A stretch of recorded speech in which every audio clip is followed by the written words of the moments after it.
Bienvenidos al Oficio de Vivir. Hoy conoceremos la historia de Julia Viscontini, una mujer de 71 años que preside la Biblioteca Juan Esteban Agüero en Villa Mercedes y sigue su férrea lucha por los derechos humanos. Bueno, me llamo Julia Ruiz Viscontini, bueno, me llamo también Isabel. Lo que pasa es que son esos segundos nombres ignorados. En la actualidad soy jubilada. Ya hace bastante que me he retirado de todo lo que sea trabajo rentado. Y bueno, siempre me he dedicado a trabajar por las necesidades, algunas pequeñas necesidades de la comunidad, y por esas cosas siempre lo he hecho desde los derechos humanos. Hace ya muchos años que estoy trabajando en esto. Al principio probablemente ni se conocían, ni se asumían, ni se respetaban. El panorama ha cambiado bastante, pero de todos modos sigue en la actualidad siendo un tema bastante desconocido y poco respetado. Mi mamá nació acá en Villa Mercedes, pero su familia era de La Toma. Y bueno, ellos no vivían tampoco en La Toma. Cuando mi mamá también nació accidentalmente acá en Villa Mercedes, ellos vivían en Buenos Aires, iban y venían porque tenían un campo cerca de La Toma. Y entonces, bueno, por esa razón nosotros íbamos y veníamos todos los veranos, y para nosotras y para los primos en general era lo más hermoso venir a pasar las vacaciones a Villa Mercedes, a La Toma, estoy macaneando. En realidad a Villa Mercedes veníamos muy poco. Y bueno, cuando en la época de la dictadura mi marido fue secuestrado y yo también, él desapareció, a mí me dejaron en libertad. Entonces, como me seguían persiguiendo, es decir, no, en realidad una manera de perseguir muy particular, ellos querían que yo supiera que estaban presentes permanentemente y bueno, eso te condiciona mucho. Llegó un momento en que pensé que para mis hijos iba a ser mucho mejor venir a una ciudad más chica y poder criarse ahí. En ese momento los chicos más chicos tenían 6 años y María Eugenia, que es la más grande, 9. Así que imagínate qué cantidad de años es. Hace más de 36 años que estoy acá. Estoy acá mucho más tiempo que los que he vivido en Buenos Aires, por lo tanto hace mucho tiempo que debo haber recibido la placa fundacional de Villa Mercedes para mí. Y estoy muy contenta de haber estado acá, si bien el cambio fue rotundo de vivir en una ciudad como es Buenos Aires, pasar a vivir en una ciudad muy tranquila como era hace casi 40 años atrás, donde la población era muchísimo más pequeña, el desarrollo cultural era, diría yo, que prácticamente inexistente, a pesar de que seguramente a los villamercedinos no les va a gustar esa aclaración que estoy haciendo yo.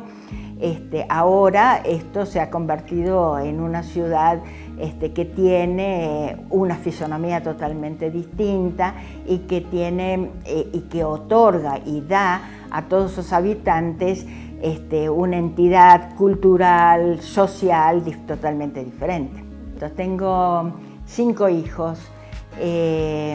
María Eugenia, que es la mayor, que en la actualidad tiene 48 años. Después tengo trillizos, que en la actualidad tienen 45 años. Y después tengo a la hija más chica, Paz Herón, que tiene 33 años. Y nietos tengo una docena y 2 bisnietas. Esta es una familia casi de mujeres. Tengo solamente de todos ellos 3 varones y encima no están muy cerca mío, el único que está más cerca mío es uno de los varones, los demás los dos otros viven en Buenos Aires.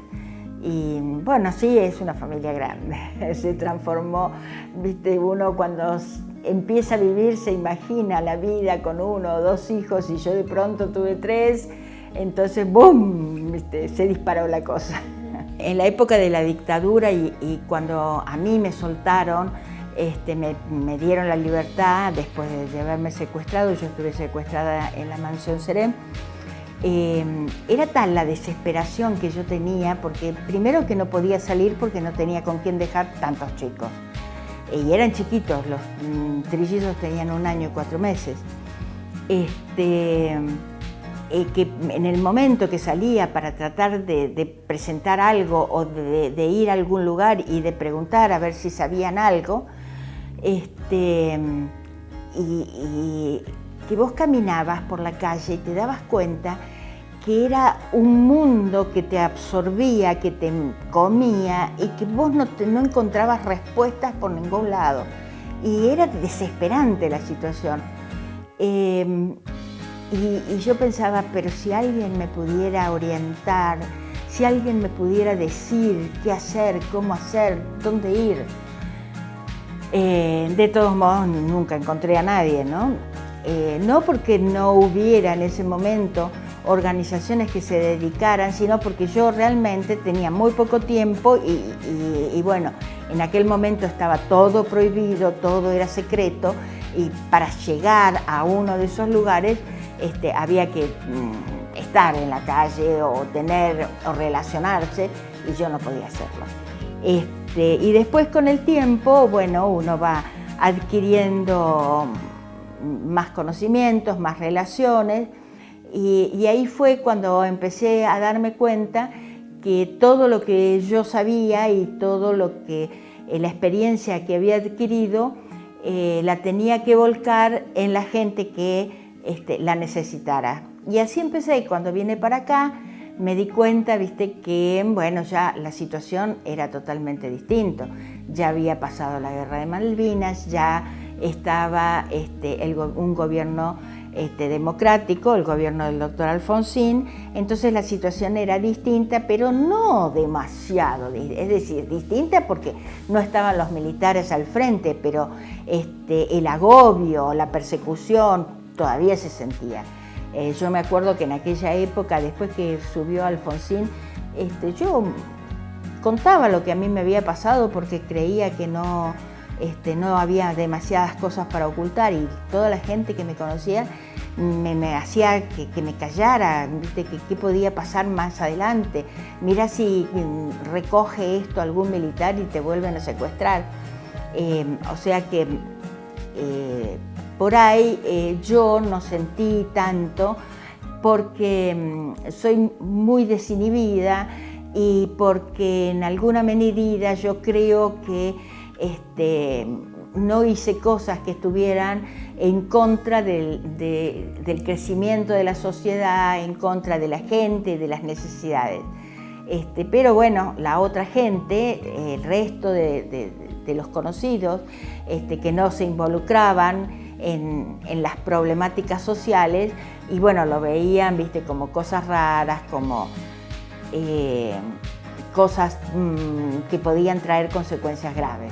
Con los familiares de la gente desaparecida de acá he tenido contacto casi con todos, pero de alguna manera ellos ya tienen más resuelto y más cerrada la cosa. Y después, porque hay que convenir, viste, que los derechos humanos por los que nosotros estamos luchando en este momento no son los mismos que la época de la dictadura. No porque hayan variado, sino porque las circunstancias son totalmente diferentes. Entonces, bueno, la gente que se acerca en la actualidad, en general, es gente que tiene problemas con la justicia y con las fuerzas de seguridad. De esos abundan a millones, algunos casos, muchos, no han sido resueltos o han sido muy mal resueltos, pero bueno, por eso, viste, hay organismos como este o como otros que tratan de hacer el nexo entre la problemática real de las personas afectadas y lo que sería la justicia o las fuerzas de seguridad. Vamos a una pausa y en unos minutos seguimos conociendo esta historia de Julia Viscontini.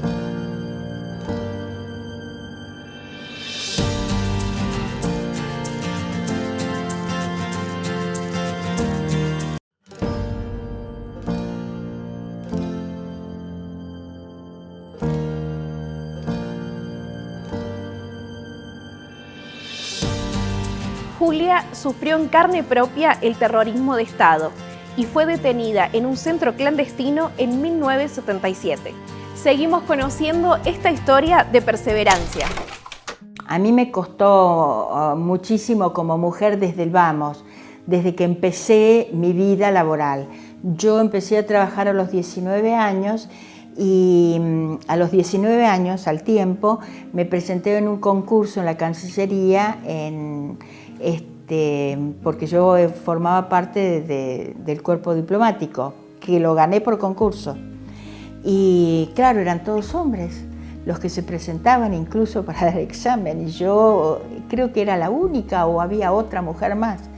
Entonces, imaginad, y de 19 años, pero qué locura, tenía que competir con gente mucho más grande. Y cuando lo gané, bueno, no me llegaron a decir barbaridades, pero me acuerdo, siempre lo repito, que uno que ya estaba en el servicio exterior se acercó, me felicitó y me dijo que bueno, que me felicitaba, pero que si él tenía que trabajar y yo tenía que ser su jefa, él renunciaba.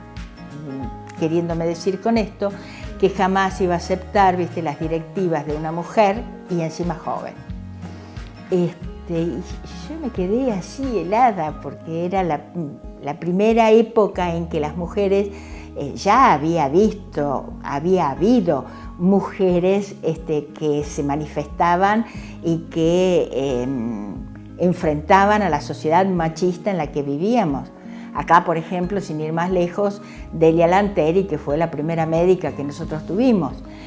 Yo me imagino a esa pobre mujer lo que le habrán hecho en la Facultad de Medicina. Trabajar en esa época era terrible. Después militar también era terrible, porque si bien tácitamente se nos trataba como iguales, prácticamente no lo éramos. Pero uno de alguna manera aceptaba las reglas de juego porque estaba militando en una franja muy perseguida, y digo perseguida porque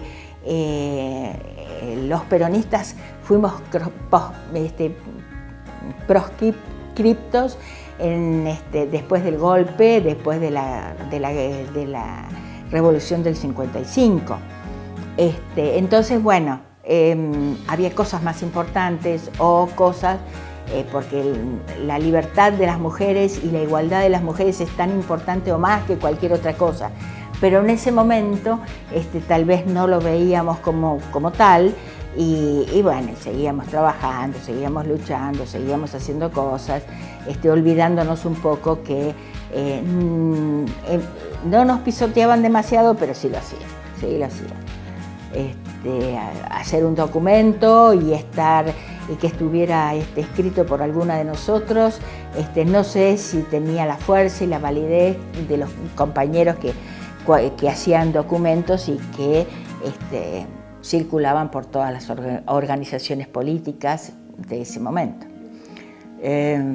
Después tuve que estar sola con los chicos, pero yo soy una persona muy fuerte y bueno, a lo hecho pecho, había que seguir adelante y yo seguía adelante como fuere.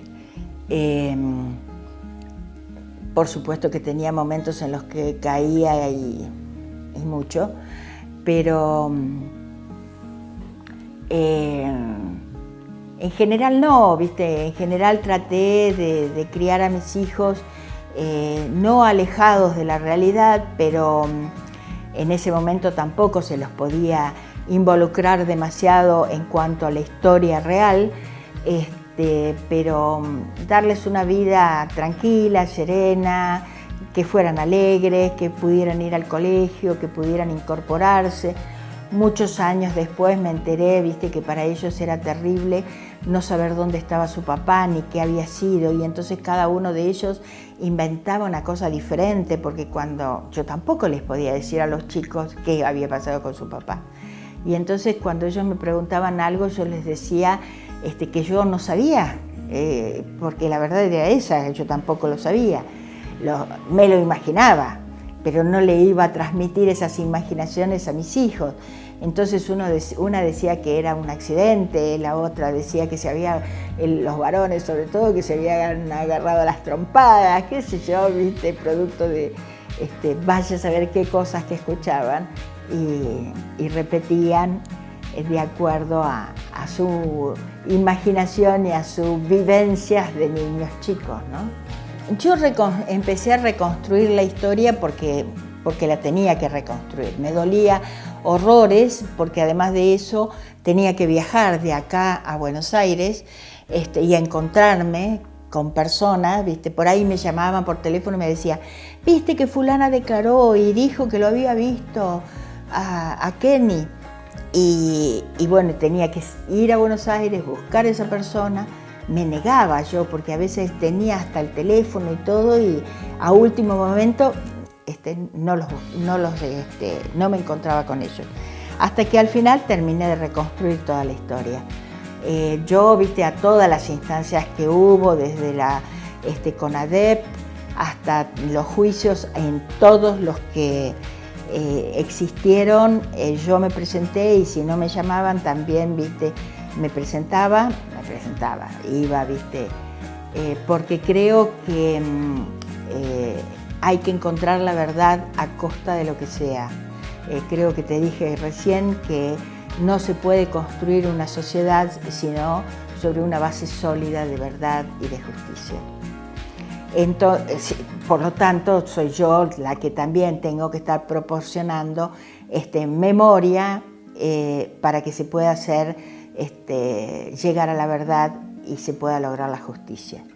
En cuanto a la justicia, es importante destacar que los juicios que nosotros hemos tenido en la República Argentina configuran uno de los actos históricos y jurídicos más importantes del mundo, porque ni siquiera los juicios de Nuremberg tuvieron la importancia que han tenido estos. En la actualidad hay más de 700 represores presos.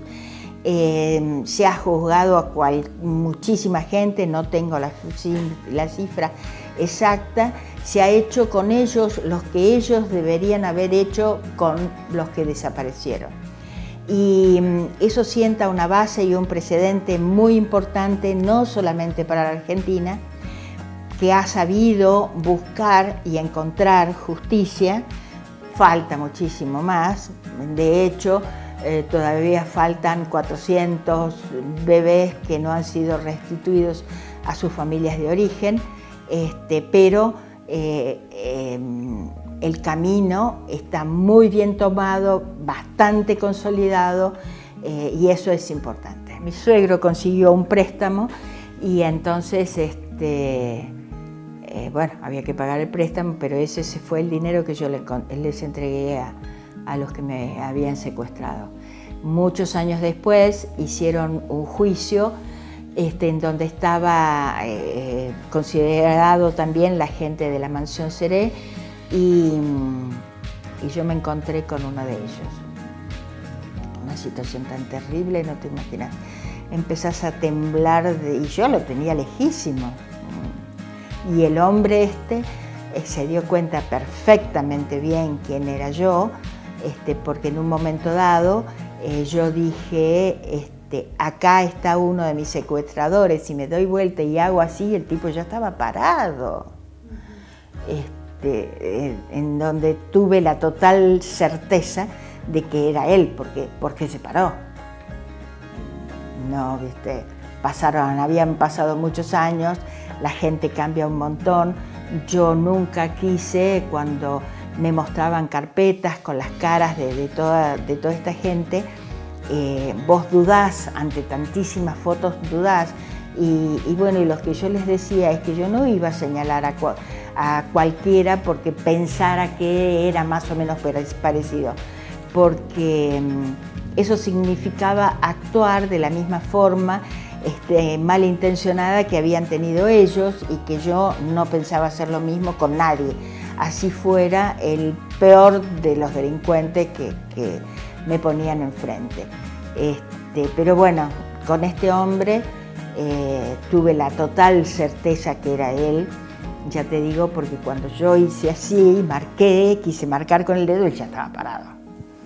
Y si no era, ¿viste? La fisonomía de él no había desaparecido en tantísimos años. Sé que lo han condenado, no sé si me libera o no, no sé si ha encontrado justicia o no,